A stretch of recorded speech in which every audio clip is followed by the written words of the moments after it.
C'est une journée vraiment spéciale aujourd'hui, puisqu'on appelle ça un talk show. On va vous donner l'opportunité dans quelques minutes de pouvoir poser vos questions sur ce thème-là concernant les événements de la fin et uniquement sur ce thème-là pour ne pas qu'on pose des questions sur différents sujets puis on va s'égarer là-dedans. Mais c'est uniquement réservé à ce thème-là, les événements de la fin, le retour de notre Seigneur Jésus-Christ. Et vous aurez l'opportunité de vous avancer vers ce microphone ici en avant et poser votre question le plus clairement possible. Et puis, on va tenter de répondre à toutes les questions qui nous seront adressées. Et puis, ça va être une journée bénie dans le nom du Seigneur Jésus-Christ parce qu'on parle d'événements glorieux, on parle de son prochain retour, on parle des événements qui se passent autour de nous, autant chez Israël que chez les nations du monde, que dans l'Église du Seigneur Jésus-Christ. Et c'est vraiment très important de faire ces choses-là parce qu'il y a une préparation qui est nécessaire avant ce glorieux enlèvement-là. La Bible dit dans le livre de l'Apocalypse que les noces de l'agneau sont venues et son épouse s'est préparée. Donc, il y a un temps de préparation avant ce glorieux événement-là. Et ce qu'on fait aujourd'hui, fait partie de cette préparation-là parce que ça nous réveille, ça nous stimule, ça nous motive à être prêts, à être réveillés pour que lorsque cette trompette sonne, bien, nous soyons prêts et qu'on soit enlevés dans un instant, dans un clin d'œil, comme nous dit la parole du Seigneur. Alors, juste pendant quelques instants, j'aimerais vous donner un petit peu l'horaire de la journée, comment ça va se dérouler. On va d'abord faire une première session ce matin. Et puis, on va faire un arrêt pour le repas du midi. Et on va se retrouver ici à 13h30 pour la deuxième session qui durera à peu près 1 heure. On fera un arrêt de à peu près 15 minutes et une troisième et dernière session pour terminer autour du 16h à peu près cet après-midi, comme c'était annoncé et comme c'était prévu. Alors, dans quelques minutes, on va ouvrir la session pour que vous puissiez commencer à poser vos questions. Et je pense que notre sœur, le pasteur Quincy, va traduire en anglais à ce moment-là.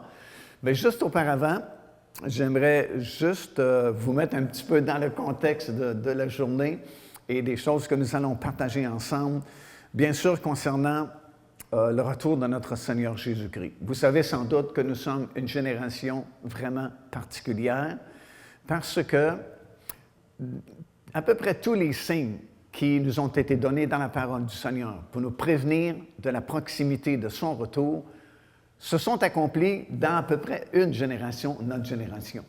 Vous savez, la Bible est remplie de signes, de points de repère pour nous aider à discerner l'époque, la saison, le temps du retour de notre Seigneur Jésus-Christ.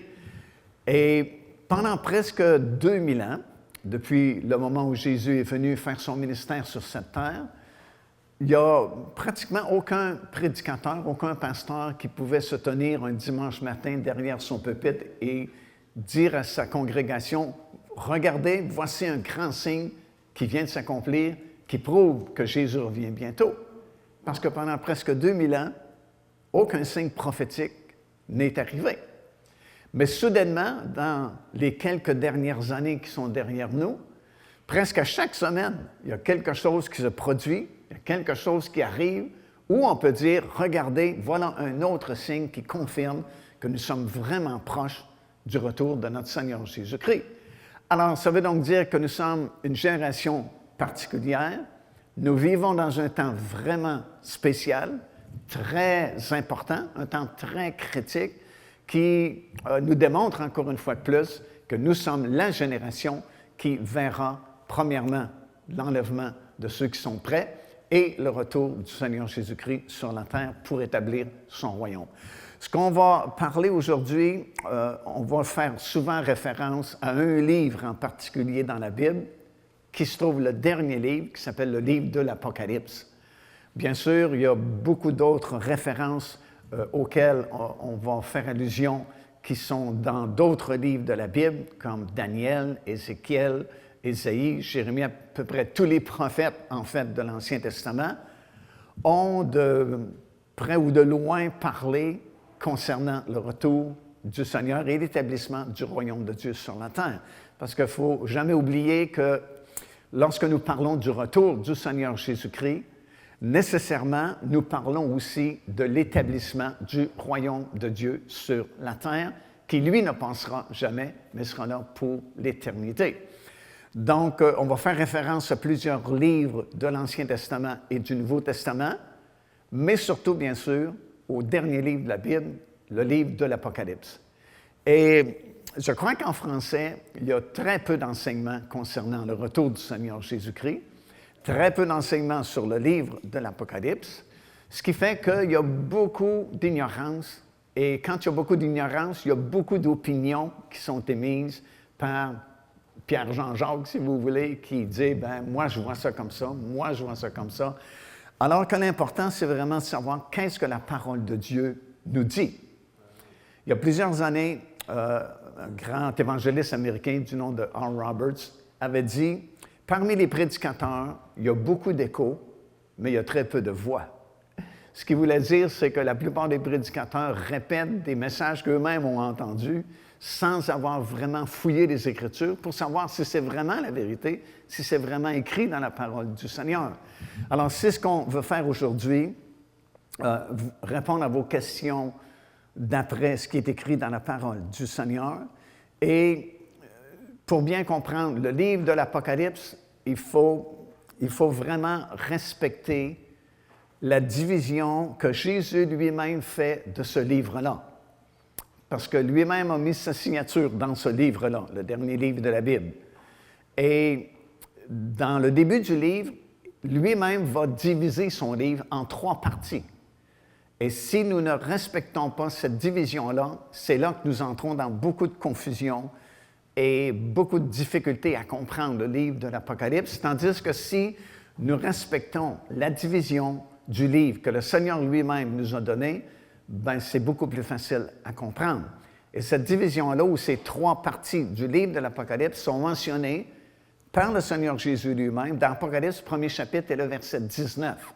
Alors, c'est pas compliqué. Jésus dit à Jean, « Écris les choses que tu as vues », première partie.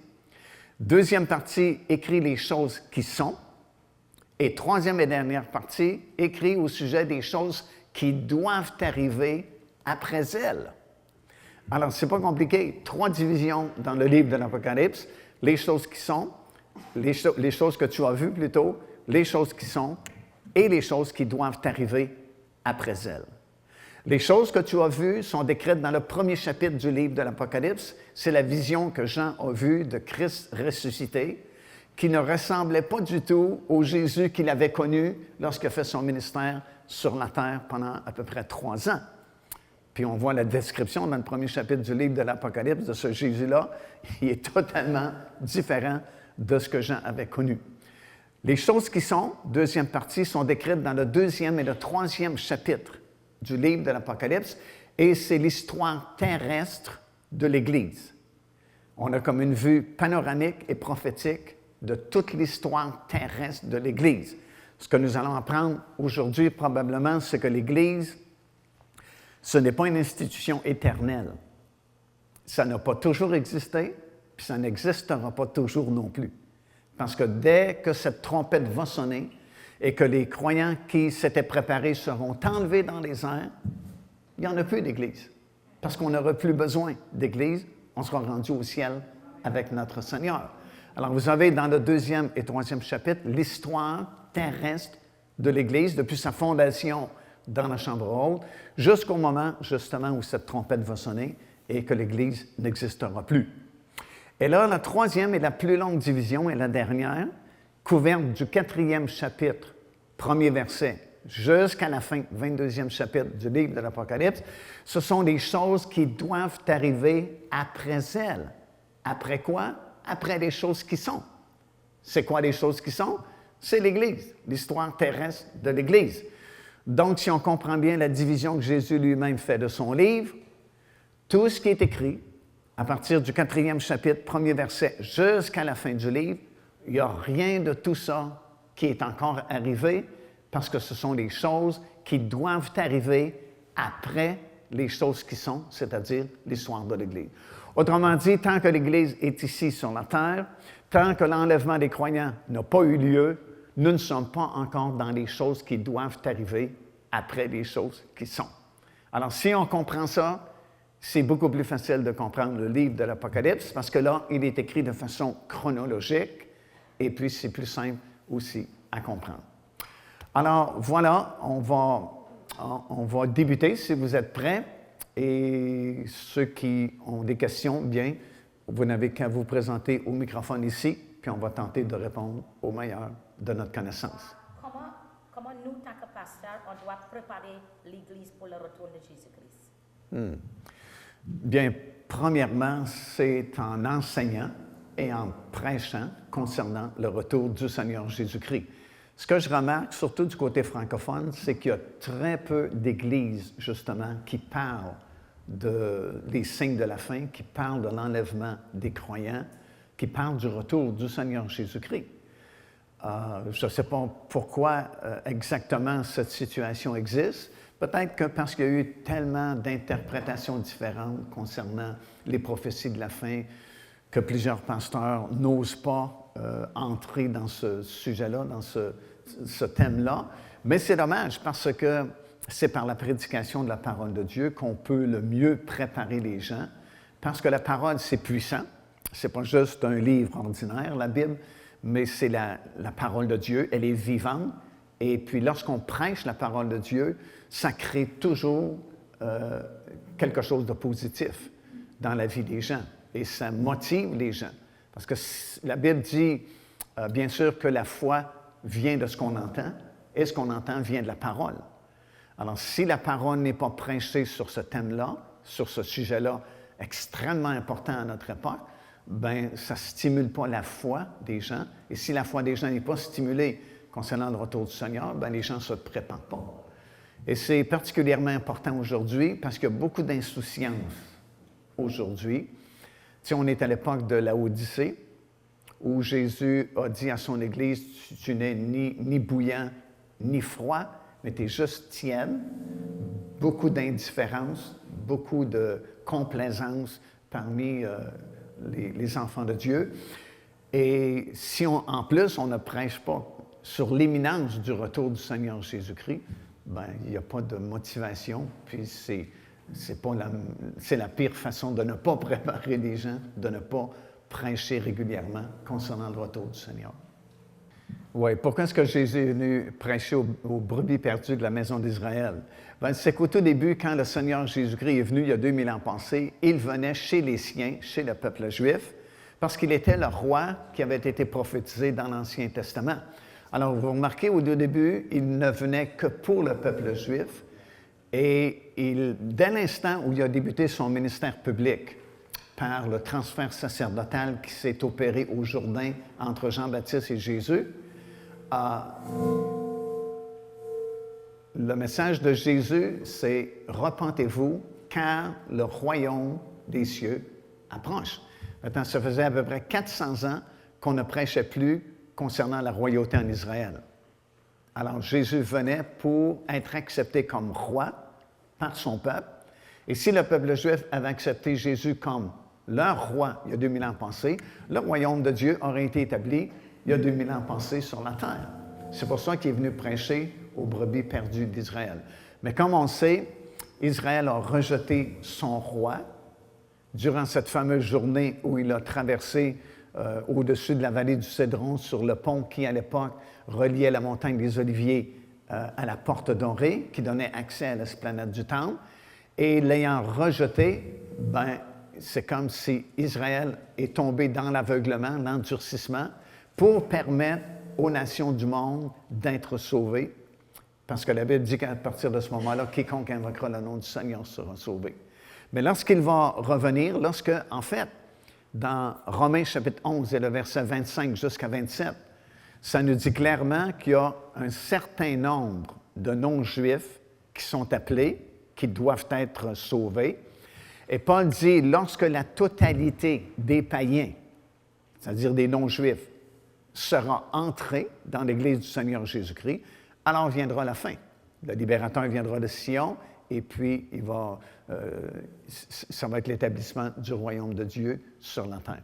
Alors, c'est pourquoi, au tout début, il venait prêcher aux brebis perdues d'Israël, qui l'ont rejeté, ce qui a permis que le salut soit accessible au monde entier. Et finalement, lorsqu'il revient, il établit son royaume avec ceux, autant du peuple juif que non-juif, qui l'auront accepté comme leur Seigneur. Quelqu'un d'autre? Apocalypse 9, verset 4, il leur dit de ne point faire de mal à l'herbe de la terre, ni à aucune verdure, ni à aucun arbre, mais seulement aux hommes qui n'avaient pas le sceau de Dieu sur le front. Qui sont les hommes qui ont le sceau de Dieu sur le front? Ça, ce sont 144 000 Juifs, 12 000 de chacune des 12 tribus d'Israël, qui ont été scellés pour une mission spéciale durant une partie des 7 années de tribulation. Alors ça n'a pas rapport avec l'Église, mais ça a rapport avec les 144 000 Juifs qui ont été sélectionnés et qui ont reçu la marque du Seigneur, le sceau de Dieu, pour être protégés jusqu'au milieu des 7 années de tribulation. Merci. Oui. Quelqu'un d'autre? Oui, juste vous avancer vis-à-vis le microphone.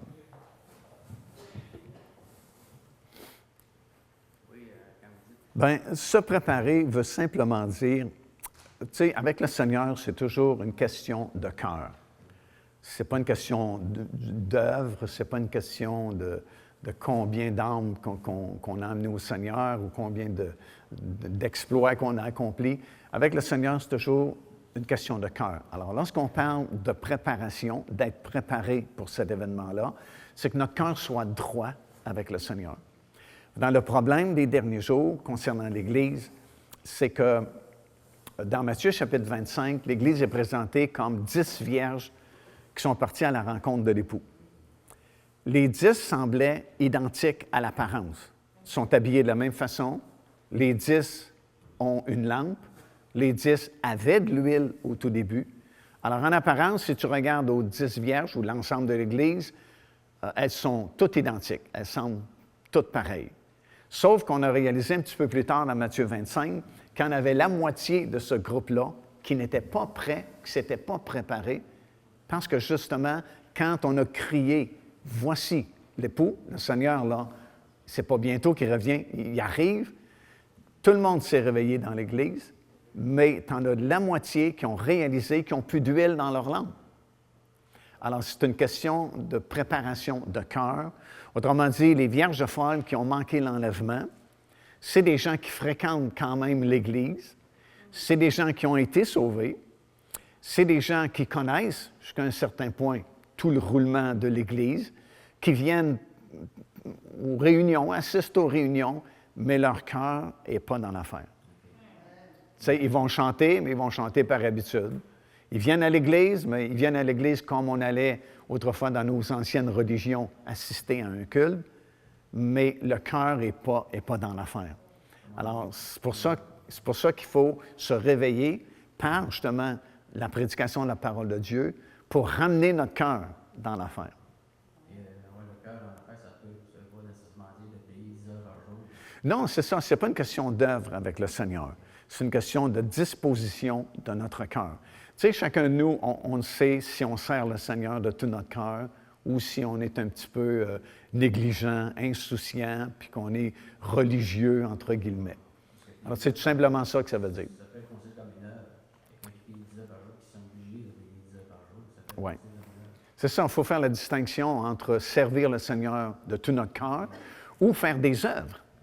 Puis ça, c'est pas facile parce qu'on a été élevé dans un coin de pays où nos anciennes religions nous ont enseigné à faire des œuvres pour mériter le ciel. Puis c'est impossible. Même si tu fais des œuvres toute ta vie, puis tu es le champion pour faire des œuvres, tu ne mérites pas plus d'être sauvé, puis tu n'es pas sauvé davantage à cause de ça non plus. Alors, c'est une disposition de cœur, faire attention à notre cœur. Ce que, tu sais, la Bible dit dans Proverbe chapitre 4, « Garde ton cœur plus que toute autre chose. » Parce que de lui viennent les sources de la vie. Alors, se préparer, c'est garder notre cœur dans le Seigneur. Bien, c'est toujours une question de cœur. On revient toujours à ça. C'est la base, ça. Parce que si ton cœur est vraiment dans le Seigneur, ta vie est vraiment donnée au Seigneur, toutes ces choses-là, comme tu mentionnes, qui semblent impossibles au naturel. Tu sais, ce n'est pas naturel d'aimer nos ennemis. Mais si ton cœur est vraiment dans le Seigneur, puis que tu sers le Seigneur de tout ton cœur, bien, ça va venir par la force du Seigneur. Autrement dit, c'est lui qui va combler ce qu'on n'est pas capable de faire. Tu sais, au naturel, on n'est pas capable d'aimer nos ennemis. Puis tu as beaucoup de choses que la parole de Dieu nous demande de faire que c'est pratiquement impossible à faire. Mais si on commence par la base, c'est mon cœur est honnête, je sers le Seigneur de tout mon cœur. Tu sais, je ne suis pas parfait, j'ai des manquements, mais mon cœur est vraiment donné au Seigneur. Bien, lui va pourvoir. Ça va être son amour au travers moi qui va me rendre capable d'aimer ceux qui me font du tort. C'est vraiment le secret, garde ton cœur plus que toute autre chose. Plus que ton argent, plus que ta job, plus que n'importe quoi, garde ton cœur. Parce que dès que ton cœur n'est plus en entier au Seigneur, bien, la porte est ouverte pour l'ennemi, puis c'est lui qui fait du ravage après dans nos vies. OK? Quelqu'un d'autre? Est-ce que tu peux expliquer un peu de ce contexte-là, de la femme enceinte, de l'enfant? Oui. En réalité, pour bien comprendre, je dois dire que la Bible s'adresse à 3 groupes de personnes. Ça, c'est dans 1 Corinthiens, chapitre 10, et le verset 32. Paul dit « Ne soyez en scandale ni aux Juifs, ni aux Grecs, ni à l'Église de Dieu. » Alors, tu as le peuple juif, les Grecs représentent les nations, français, anglais, espagnol, puis toutes les nations qui existent. Et troisième catégorie, l'Église de Dieu. Et la parole du Seigneur nous a donné des signes dans ces 3 groupes-là, des signes chez Israël, des signes chez les nations et des signes dans l'Église de Dieu pour nous prévenir de la proximité du retour du Seigneur. Ici, dans le chapitre 12 de l'Apocalypse, la femme représente le premier groupe, Israël.